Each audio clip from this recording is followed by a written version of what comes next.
Krishna, Krishna, Hare Hare, Hare Rama, Rama, Rama Rama, Hare Hare, Hare Krishna, Krishna Krishna, Hare Hare, Hare Rama, Rama Rama, Hare Hare, Hare Krishna, Krishna Krishna, Hare Hare, Hare Rama, Rama Rama, Hare Hare, Hare Krishna, Krishna Krishna, Hare Hare, Hare Rama, Rama Rama, Hare Hare, Hare Krishna, Krishna Krishna, Hare Hare, Hare Rama, Rama Rama, Hare Hare, Hare Krishna, Krishna Krishna, Hare Hare, Hare Rama, Rama Rama, Hare Hare, Hare Krishna, Krishna Krishna, Hare Hare, Hare Rama, Rama Rama, Hare Hare, Hare Krishna, Krishna Krishna, Hare Hare, Hare Rama, Rama Rama, Hare Hare, Hare Krishna, Krishna Krishna, Hare Hare, Hare Rama, Rama Rama, Hare Hare, Hare Krishna, Krishna Krishna, Hare Hare, Hare Rama, Rama Rama, Hare Hare, Hare Krishna, Krishna Krishna, Hare Hare, Hare Rama, Rama Rama, Hare Hare, Hare Krishna, Krishna Krishna, Hare Hare, Hare Rama, Rama Rama, Hare Hare, Hare Krishna, Krishna Krishna, Hare Hare, Hare Rama, Rama Rama, Hare Hare, Hare Krishna, Krishna Krishna, Hare Hare, Hare Rama, Rama Rama, Hare Hare, Hare Krishna, Krishna Krishna, Hare Hare, Hare Rama, Rama Rama, Hare Hare, Hare Krishna, Krishna Krishna, Hare Hare, Hare Rama, Rama Rama, Hare Hare. Hare Krishna, dear devotees, please accept our humble obeisances. All glories to Srila Prabhupada. Welcome to this morning's Srimad Bhagavatam class, which we're beginning a new chapter today. Canto 2, Chapter 5, and Text 1. We're fortunate this morning to have Her Grace Vrindavanesvari Mataji from ISKCON, Philadelphia, to give the class. Hare Krishna, Mataji, please accept our humble obeisances. All glories to Srila Prabhupada. Hare Krishna, good morning, everyone. So I hope you know that Madhavi and I had to switch. So that was why I'm here today. So good. Hare Krishna, everyone. Good morning. Jaya Radha Madhava Punjabi Hari Jai Gopi Jana Vallabha Giravardhari Shodanandana Braja Jana Ranjana Jamuna Tira Vanachari Jaya Radha Madhava Punjabi Hari Chagopi Jana Vallabha Giravardhari Yashodanandana Vraja Jana Ranjana Jamuna Tila Vanachari Jayarada Madhava Punjabi Hari Jai Gopi Jana Vallabha Girdvaradari Yashodanandana Vraja Jana Ranjana Jamuna Tila Vanachari Hare Krishna Krishna Krishna Hare Hare Hare Rama Rama Rama Hare Hare Hare Krishna Krishna Krishna Hare Hare Hare Rama Rama Rama Hare Hare Jayo Vishnupad Paramahamsa Parivrajikacharya Astatari Sata His Divine Grace A.C. Bhaktivedanta Swami Srila Prabhupada Ki Jai. Jayo Vishnupad Paramahamsa Parivrajikacharya Astatari Sata His Divine Grace Srila Bhaktisiddhanta Saraswati Thakur Ki Jai. Anatakota Vaishnava Vrinda Ki Jai. Namacharya Srila Haridas Thakur Ki Jai. Prem Sikaho Sri Krishna Chaitanya Prabhu Nityananda Sri Advaita Gadara Shiva Sati Gaur Bhakta Vrinda Ki Jai. Radha Krishna Gopa Gopinath Shamakan Radhika and Gitter Govardhan Ki Jai. Mayapurdam Ki Jai. Vrindavandam Ki Jai. Buddha Devi Ki Jai. Ganga Devi Ki Jai. Tulsi Devi Ki Jai. Transcendental Book Distribution Ki Jai. ISKCON Harrisburg Ki Jai. Samaveda Bhaktivinoda Ki Jai. Gaur Premanande Hari Bol. All glories assembled devotees Hare Krishna. All glories assembled devotees Hare Krishna. All glories assembled devotees Hare Krishna. All glories to Sri Guru and Sri Gauranga Hare Hare Om. Nama Om Vishnu Padaya Krishna Prasaya Bhutale Srimati Bhaktivedanta Swami Niti Namane Namaste Saraswati Devi Gauravani Pacharane Nirvishesha Shunyavadi Pashyatati Shatarane. Om Namo Bhagavate Vasudevaya. Om Namo Bhagavate Vasudevaya. Om Namo Bhagavate Vasudevaya. Om Namo Bhagavate Vasudevaya. Om Namo Bhagavate Vasudevaya. Om Namo Bhagavate Vasudevaya. Narayana Namaskrita Naram Chaiva Narottama Devam Sarasvatam Vyasam Jatutayam Adirayat Nasya Prayashu Abhadrashu Nityam Bhagavata Sevaya Bhagavati Uttamashloki Bhaktir Bhavati Naishtaki. So today we are reading from Srimad Bhagavatam, second canto, chapter 5, The Cause of All Causes. So I'll read today's verse 3 times and then you can take turn chanting. Narada Uvacha Deva Deva Namaste Tu Bhuta Bhavana Purvaja Tadvijaniti Yajkyanam Atma Tattva Nidarshanam. Narada Uvacha Deva Deva Namastute Testu Bhuta Bhavana Purvaja Tadvijanihi Yajtyanam Atma Tattva Nidarshanam. Narada Uvacha Deva Deva Namastestu Bhuta Bhavana Purvaja Tadvijanihi Yajgyanam Atma Tattva Nidarshanam. Anyone else like to chant?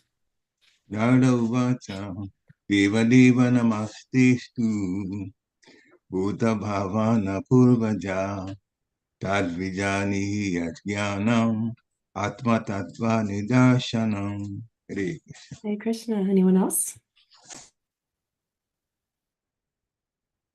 Hare Krishna.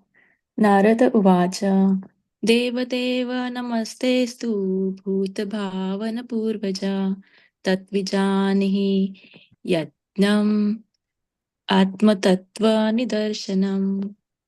Hare Krishna. Hare Krishna. Would anyone else like to chant? Okay. All right. I'll move on to word for word then. Narada Uvacha. Sri Narada said, Deva of all demigods, Deva, the demigod, Namah, obeisances, Te, unto you as, Astu are Bhuta Bhavana, the generator of all living beings. Purvaja, the firstborn. Tat Vijanihi, please explain that knowledge. Yat Gyanam, which knowledge. Atma Tattva, transcendental. Nidarshanam, specifically directs. Translation and purport by His Divine Grace, A.C. Bhaktivedanta Swami Srila Prabhupada Ki Jai. Sri Narada Muni asked Brahmaji, O chief amongst the demigods, O firstborn living entity, I beg to offer my respectful obeisances unto you. Please tell me that transcendental knowledge which specifically directs one to the truth of the individual soul and the supersoul. Purport. The perfection of the Parampara system, or the path of disciplic succession, is further confirmed. In the previous chapter, it has been established that Brahmaji, the firstborn living entity, received knowledge directly from the Supreme Lord, and the same knowledge was imparted to Narada, the next disciple.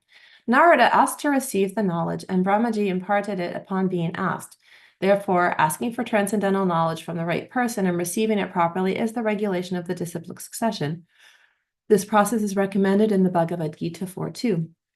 The inquisitive student must approach a qualified spiritual master to receive transcendental knowledge by surrender, submissive inquiries, and service. Knowledge received by submissive inquiries and service is more effective than knowledge received in exchange for money. A spiritual master in the line of disciplic succession from Brahma and Narada has no demand for dollars and cents. A bona fide student has to satisfy him by sincere service to obtain knowledge of the relation and nature of the individual soul and the supersoul. Om Ajnana Tamarandasya Gyananjana Shalakaya Chakshar Unmalatamyena Tashmi Shri Guruve Namaha Shri Chaitanya Manobishtam Stapitam Yena Bhutale Svayam Rupa Kadabmayam Dadadis Vadvadandikam Nam Om Vishnu Vidaya Krishna Prasaya Bhutale Shrimati Bhakti Charas Swamaniti Namane Snikta Chaita Supanita Vagmanam Trasaplita Prabhupada Gata Pranam Bhakti Charapanam. So I'll read the translation again. Sri Narada Muni asked Brahmaji, O chief amongst the demigods, O firstborn living entity, I beg to offer my respectful obeisances unto you. Please tell me that transcendental knowledge which specifically directs one to the truth of the individual soul and the supersoul. So here we're kicking off a new chapter. And in the end of chapter 4, Narada Muni was going directly to Brahma, which is his father, and asking these questions. So Brahma, being the first in the parampara, in that disciplic succession, was able to relay this because it's coming directly from the Supreme. And so he was teaching it to Narada Muni exactly as he had heard it. And that is what is the parampara. It's the exact transmittal to the next in line in that disciplic succession. So here Narada Muni is receiving this. Prabhupada had referenced the Bhagavad Gita 4.2 in the purport. And that is a very well-known verse, Evam parampara praptam imam rajar sayo vidu sa kalanehe mahata yogo nashta parantapa. And the translation there is, the supreme science was thus received through the chain of disciplic succession, and the saintly kings understood it in that way. But in course of time, the succession was broken, and therefore the science as it is appears to be lost. So here, Prabhupada's saying that in the Gita, it was meant for the saintly kings because they were to execute its purpose over ruling over the citizens. So this is in this process of the parampara, it is understood that the one who receives this knowledge is using it for the proper purposes. They're using it for the purposes of executing dharma, executing the devotional, dharma, but also in the aspect of understanding the Lord, that devotional service. So there's a lot, actually, even though this is a kind of a short purport, there's a lot that we can really dive into here on the understanding of parampara, and also under the understanding of the role of the spiritual master. And you may have heard me recite some prayers, Om Jnana Timirandasya. I wanted to dive into that for a moment and help, for those of you who are wondering, what are all these prayers that we're chanting before we give class? Why are we doing these prayers? What is the benefit of it? What is the purpose of it? And some of you who've been around for a while know that when we're giving class, we are giving class, hopefully, we are giving class in the understanding that we are transmitting knowledge. We are transferring knowledge. We are not to be manipulating it, concocting it. Yes, we can provide our own realization through that process, but the knowledge itself is to remain true to the disciplic succession. And the prayer Om Jnana Timirandasya, that prayer translates to, I was born in the darkest ignorance, and my spiritual master opened my eyes with the torch of knowledge. I offer my respectful obeisances to him. When will Srila Rupa Goswami Prabhupada, who is established within this material world to the mission to fulfill the desire of Lord Chaitanya, give me shelter under his lotus feet? And then it goes, that prayer, even though I only chanted the first 2 shlokas of that prayer, actually has much more to it. And the prayer is actually giving obeisances to all the different ones that came before. I offer my respectful obeisances unto the lotus feet of my spiritual master, unto the feet of all Vaishnavas. I offer my respectful obeisances unto the lotus feet of Srila Rupa Goswami, with his elder brother Sanatan Goswami, as well as Raghunath Das and Raghunath Bhatta, Gopala Bhatta, Srila Jiva Goswami.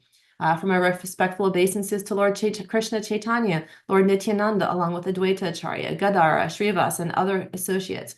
I offer my respectful obeisances to Srimati Radharani and Sri Krishna, along with their associates, Sri Lalit and Vishaka. So you can see here that this is, this is really an important part of parlaying the science of the soul, because it is a science, right? It's coming through. It may come across and seem as if, oh, these are realizations. These are someone just, this sounded nice or it felt good. But this, as Prabhupada describes it, the science of self-realization. And when you think about science and you think about how it comes to be, there are certain laws of science. In material science, we can think about laws of physics and laws of chemistry. And when one practices science within those basic understandings, they will likely have good results in an experiment or in carrying out a project.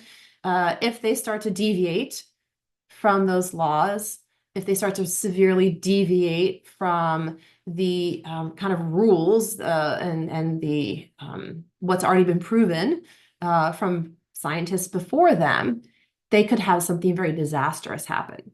And that's not to say that scientific experiment doesn't exist and that they can't add to it or maybe expand upon it. But in the science of the soul, what we're seeing here is we're getting the understanding of we are spirit soul. We are, descended from, this lineage. We are, we have these material qualities. We have these spiritual qualities. So all of this it's very scientific if you think about it. Just the same way you might think about the body and have a very clear understanding. Well, the ankle bone is connected to the, metatarsals, and, all of these things are very clearly understood. And if we deviate that, or if we try and disregard that, it could provide unwanted results. So we have to really understand and why this disciplic succession has been put into place. So, and Narada Muni, because he's received this knowledge, he's one of many sons, or offspring that was born out of the mind of Brahma. So there was so like 10 or 11 offspring that were born out of the mind of Brahma. Narada Muni received this knowledge directly from Brahma. And so he is really an authority in this, very much an authority in this process. So I have a book that I like to refer to in these kinds of discussions. It's the Narada Bhakti Sutra. And here's the book in case you ever try to look for it. But the Narada Bhakti Sutra gets into giving a more clear understanding of the practice of bhakti, because this is what we're really talking about. Because the disciplic succession, yes, there are some of the Vedas, the sutras, they are providing practical guides for life. And oftentimes people might confuse the two and say, well, it's just the Vedas or the sutras, and they may refer to them in a way that it might lead one to believe that that is the guidebook for spiritual life as well. And we have to be careful, because oftentimes things within the Vedas might be more so focused on the how to act in one's material activities. That's not to say that that isn't also very important, but when we want to really understand bhakti, we go to the Bhagavad Gita. And Narada Muni's here, this is these are of course shlokas that are drawn from a variety of places, but that's the wisdom of Narada Muni and his teachings. So a lot of this is coming also from the Bhagavatam.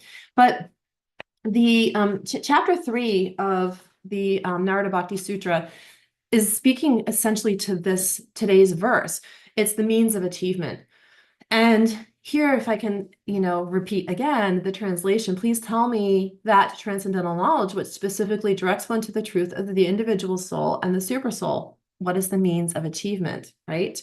And that's this chapter in the Narada Bhakti Sutra delves into that whole topic.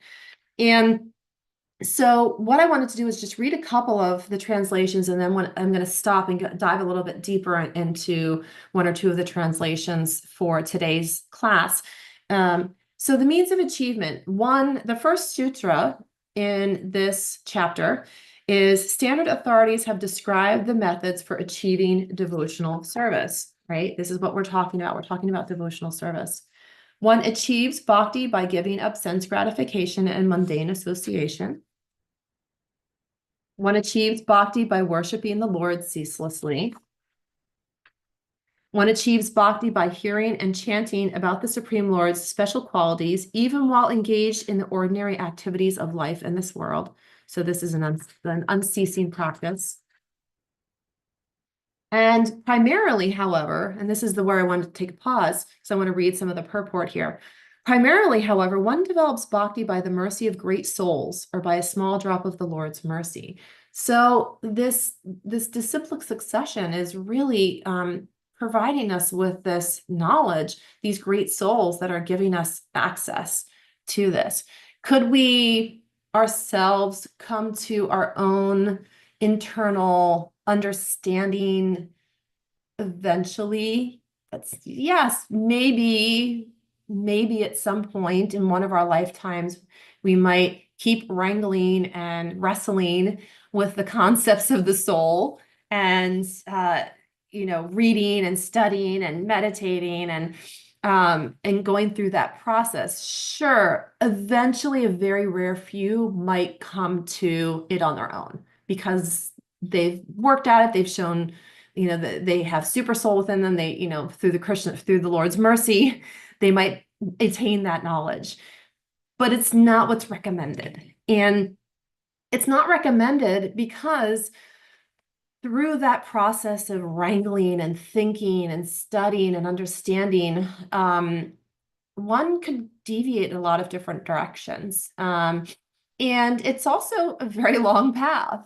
It's just the same as we think of the Yoga Sutras, Patanjali. We have all of the different processes for getting to, to nirvana or to getting to, the freeing, but it's not recommended because it's such a long process and it's so arduous.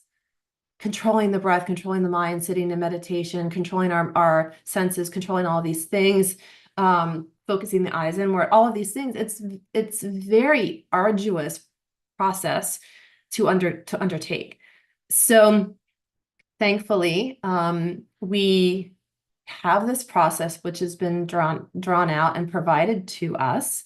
There might be I think there's a degree of faith that may come with this as well, to say, okay, I have faith that this is the process as it is.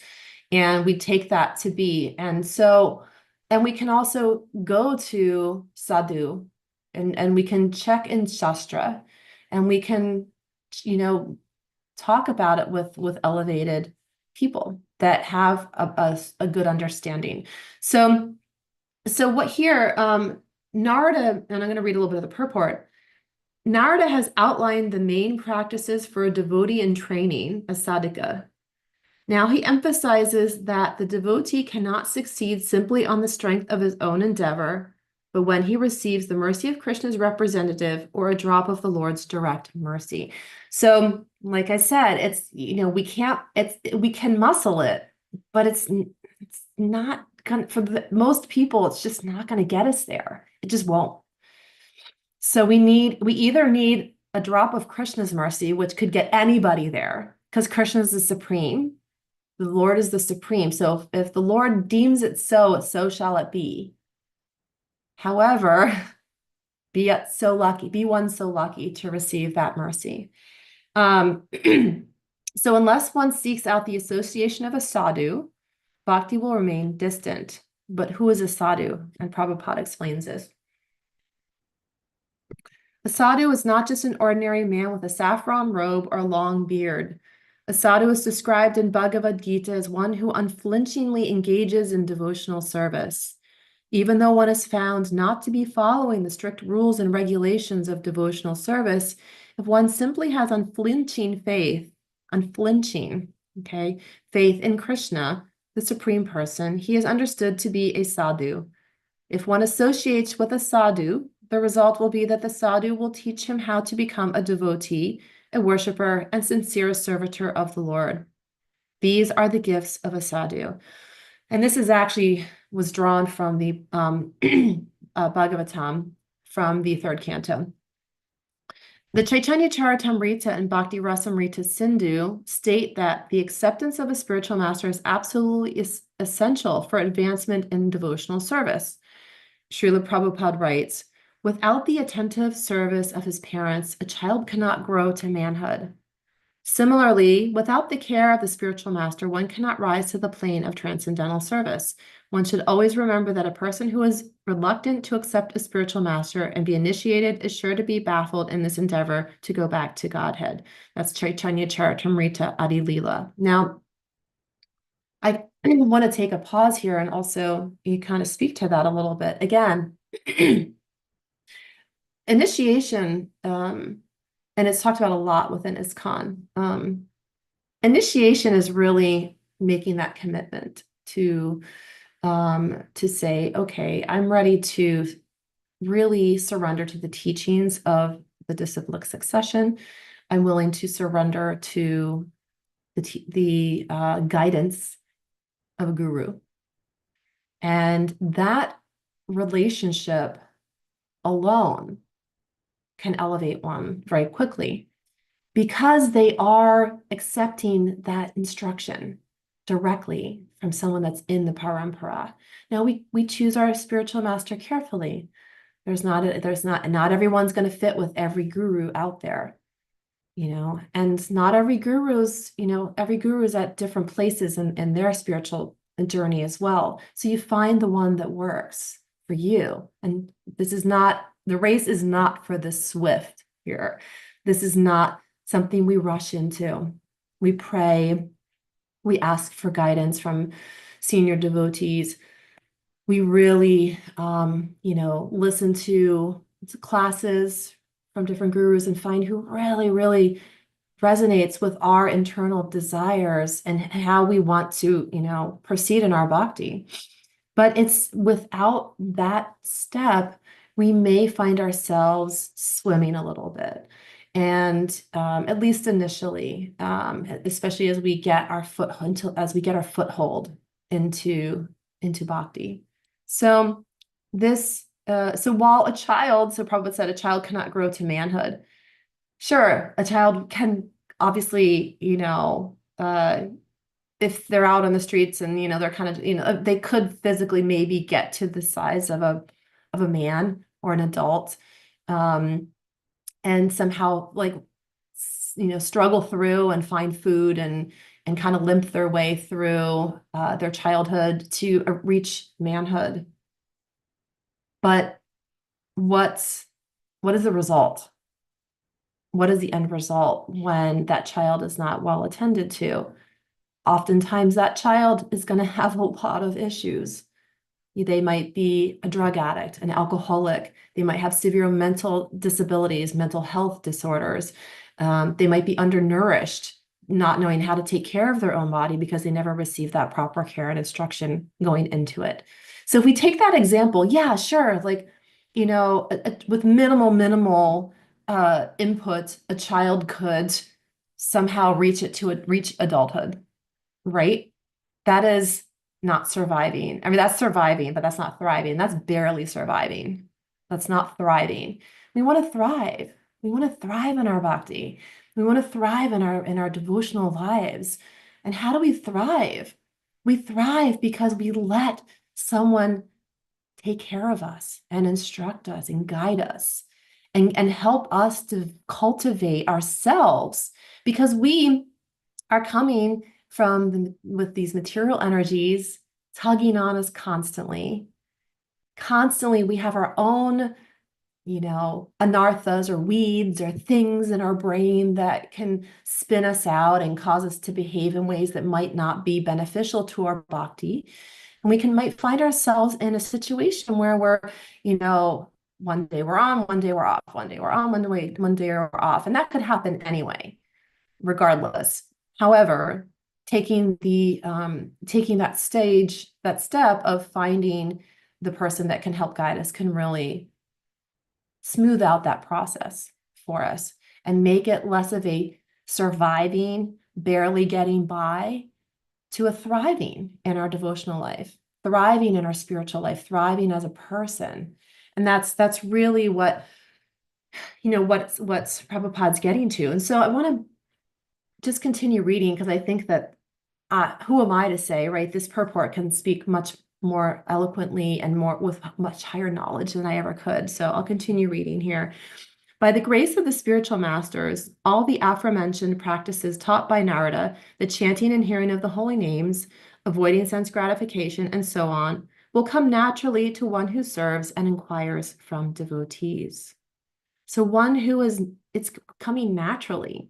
So we don't have to, again, wrangle or force it. If we're serving, if we're inquiring and serving, then our hearts are that intention, and our hearts are naturally going to be pulled in the direction of the things that are going to bring us further along in the path, cheering and hearing and chanting, and avoiding sense gratification, all of these things. So it's not that we have to force ourselves. It's gonna come on its own if we have the sincere desire. And so much has to come from that. We need to have that sincerity, that desire to progress in our spiritual lives, or else we're going to hit a lot of potholes along the way. And potholes are guaranteed to be there anyway, even with insincerity. But because we're working through karma, and karmic reactions can show up at any time and in a variety of different ways. So those potholes might be there even with a sincere person. But if the sincerity is not there, and we're not even sure we want to have a relationship with God, we're not sure we want to expand ourselves spiritually, if there's any shadow of a doubt, or there any wavering in that space, then it's going to be difficult. So that's, the first thing is we want to kind of go back to the kindergarten and say, do I even really want to be here? Do I truly want this? Or am I just still really wanting to be over there, on the playground, just, goofing off, playing and, talking about the baseball game or whatever. And that's not to say that occasionally that's okay, but, as a lifestyle, people live that way. People go to the bars once a week, twice a week. They watch the games, every game that's on TV. They completely absorb themselves in things that are very unbeneficial for the spiritualist, let's say. And if we find ourselves in a tug of war, let's say, with that, then we might want to go back to kindergarten and say, okay, maybe I need to reassess where my desires here, and if I can really just be sincere about wanting to have that relationship with the Lord, and wanting to grow in my path of bhakti. So conditioned soul, I'm going to read more. Conditioned souls who are brought to the path of bhakti by the help of the Vaishnavas and also by the direct guidance of the Supreme Lord. Harim Vina Naivastitim Taranti. Without the blessings of Hari, the Supreme Personality of Godhead, one cannot stop the continuous chain of birth and death within this material world. Lord Krishna, as the super soul within everyone's heart, directly gives us guidance. When a soul cries out for guidance, the Lord is the Chaitya Guru, or the spiritual master in the heart, and gives direction, direct inspiration. So that's the thing. We want to ignite that Chaitya Guru. It's there, but it's not gonna, we're not gonna hear it if we don't cry out to the Lord. So we really, this is part of that. When we're chanting, it's that crying, like a child crying for their mother. You've heard this example a million times if you've been around for a year or two. But that crying out for the mother is really, that is the mood that we want to approach this. We really want to have a strong, strong desire to have a relationship.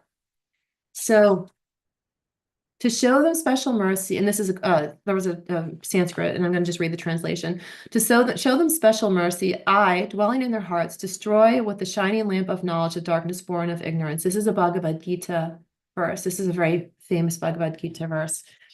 In the purport to the previous verse, Bhagavad Gita 10:10, so this is Bhagavad Gita 10:11 about the shining lamp of knowledge. Srila Prabhupada explains a person may have a bona fide spiritual master and may be attached to a spiritual organization, but still, if he is not intelligent enough to make progress, then Krishna from within gives him the instructions so he may ultimately come to him without difficulty. So it's really, we have this disciplic succession and we have the spiritual master, and we also, if we have all of these things and we're still struggling, if we're really sincere, we also have Chaitya Guru, we have Super Soul, and that's a blessing, right? The Lord's mercy is therefore available both in the form of the instructing spiritual masters and the Super Soul within the heart. The appearance of the spiritual master within the life of the conditioned soul is the direct mercy of the Lord. Prabhupada writes that the great sage Sukadeva Goswami was certainly inspired by Lord Krishna to appear voluntarily before Maharaj Parikshit. So we're kind of reading about this, the great devotee of the Lord, just to give him the teachings of Srimad Bhagavatam. It is truly a sign of the Lord's mercy when one meets his pure representative, the bona fide spiritual master. But how effective this mercy is depends on one's sincerity. As soon as the Lord finds that a soul has developed eagerness to go back to Godhead, the Lord sends a bona fide spiritual master. And if one takes full advantage of the instructions of a spiritual master, one is guaranteed success. Srila Prabhupada writes, the conclusion is that to get the help of a bona fide spiritual master means to receive the direct help of the Lord himself. So, like I said, I wanted to read this because I think it just really captures what we're talking about here today. To get the help of of the Supreme is to get the help of a bona fide spiritual master is to receive the direct help of the Lord himself. And this is, we are not to be mistaken. The spiritual master is not the Lord. Okay. When Prabhupada was still on this planet, there were some of his disciples that were going around saying he was God. Prabhupada became very angry. He was very angry. And why would he be so angry? Some might say, oh, that's a compliment. Someone thinks I'm God. No. Prabhupada became angry because that is an offense. It is an offense to call him God. He is a representative of God. And to say that he is God is insulting God himself by saying that God is he's replacing him or trying to compete with him. And Prabhupada's like, no, I am a representative of God. I'm a representative here because of my guru. And Prabhupada, when you really dive into Prabhupada's writings and teachings, you're going to see so much reference back to his guru, Srila Bhaktisiddhanta Saraswati Thakur. You're also, if you dive even a little bit, dig in a little bit more, you would come to learn that a lot of the purports that he writes and the translations that he is providing, a lot of them are, a good chunk of them, a majority of them are coming, he's drawing from the previous acharyas, meaning Srila Vishwanath Chakravarti Thakur, Srila Bhaktisiddhanta Saraswati Thakur. So, and then Krishna Kaviraj Das Goswami, who was the compiler of the Chaitanya Charitamrita. So these are, and many others too, but these are a lot of the key ones that Prabhupada is drawing from. Why? Because he knows that understanding this disciplic succession is essential. He did not want to change anything as he understood it and heard it, as he heard it from the people that came before him, the teachers that came before him. Now, some might say, well, Prabhupada's talking about, the role in modern day of men and women and, talking about the hippies and things like that. Well, how is that? Certainly Srila Vishwanath Chakravarti Thakur in the 1800s wasn't talking about these things in the same way. True. Prabhupada brought into the purports timely examples for his readers. And so his ability to bring in the timely examples to really drive home certain points, Prabhupada knew that his audience, especially when he came to the United States, Prabhupada knew that his audience were not educated in the ways of Vedic culture. They were, especially with the initial disciples, they were these free-spirited hippie teenagers and youth in their 20s, and so he understood that he had to pick a couple of very key themes in order for them to understand what is really the true path forward. You can't convolute it with too much information out of the gate. So I'm going to end here. My father's calling me twice in a row, so I will call him back in 2 minutes, but I'm going to open it up for questions just because I want to give anyone an opportunity if they have questions or comments, but I should probably jump off in about five minutes and call him back and make sure everything's okay. Okay, Hare Krishna. Thank you very much for very, very in-depth lecture, especially referring to Narada Bhakti Sutra. I pulled it up on the side and followed along with you. This is very nice. I'm going to read it even more because it's on the video. Please. So devotees, this is the time to unmute yourself. We have 5 minutes with Mataji. 5, yeah, I think 5 would be a little less than 5 minutes. Probably a little less. I probably need to get back. He's called me twice now. Just want to make sure everything's okay. So if anybody has a question, please ask now. I have one thing that this suggestion, I'd like some suggestions from you. You mentioned sincerity. It was also can you comment a little more on it in terms of how a person knows that they're being sincere? What are the signs? Yeah, I think that sincerity comes, it can look at different ways. I think sincerity means that when we reflect inwardly, are we here because we really want to establish a relationship with God? Or are we here because for other reasons? And I'll just throw some out there, and I'm not pointing any fingers or anything, but just throwing some things out there. Like someone might be here and listening and be like, well, my friend told me about this and it's interesting, or, I kind of like the kirtan's nice, the food's good, people seem really nice.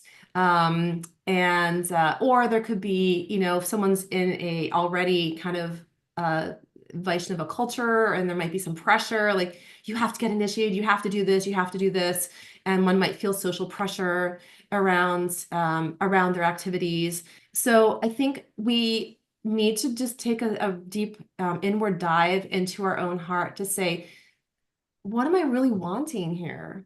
Yeah, we all get tangled in material stuff. That's just the struggle of the spirit soul. We all are there. But if our general mood every day is just, Lord Krishna, like, I'm working through this. I'm trying like heck. I just want to know you. I want to love you. I really just want to be with you. If that's our mood, then that's, that's a sincere mood. That's an example of a sincere mood, I think.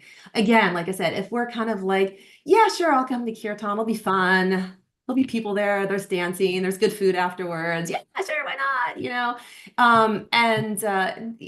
That's we just want to see where, and it's not to say that that person might not have sincerity that's just hidden and covered right now. By other things. So sincerity might be there. And we all know that as a spirit soul, there's a degree of covering over. So like the mirror that's got dirt on it, right? So we all have, it's our spiritual position. It's our eternal position to be in a loving relationship with the Lord. So the sincerity really, it's kind of there. It's usually just, it's covered over. And if we have the desire to at least start doing some house cleaning, then we are going to make some progress. And if we're just like, tomorrow, I'll get to it tomorrow. Or, yeah, today was a really hard day. I really just don't think I feel like dealing with the stuff. I think that's going to be our limiting factor. But if every day we're wanting to dive in and turn toward Krishna, turn toward the Lord and say, I'm ready to see what's in me. I'm ready to clean myself off and find that eternal position within me. Then Krishna will help us along. That mercy is sprinkled on us, and Krishna will help us along through putting people in our lives that will support us in that pathway. Is that? Thank you very much for explaining like that. And as you were saying, some of the lyrics of My Sweet Lord by George Harrison came Takes through. so long. I know you. I want to be with you. Yeah. So thank you very much. And thank you for this class. Thank you, devotees, also for coming. And, it's always wonderful. Have a nice Krishna conscious weekend. Go and check out Pataru Vishya Kripa Sundive Evacha. Titanam Pavanevyo Vaishnavevyo Namo Namaha. Shiropar ki jai. Have a wonderful weekend. Hare Krishna. Hare Krishna. Jai. Worship Prabhupada. Hare Krishna. Hare Krishna. Worship Prabhupada. Hare Krishna. Hare Krishna. Worship Prabhupada.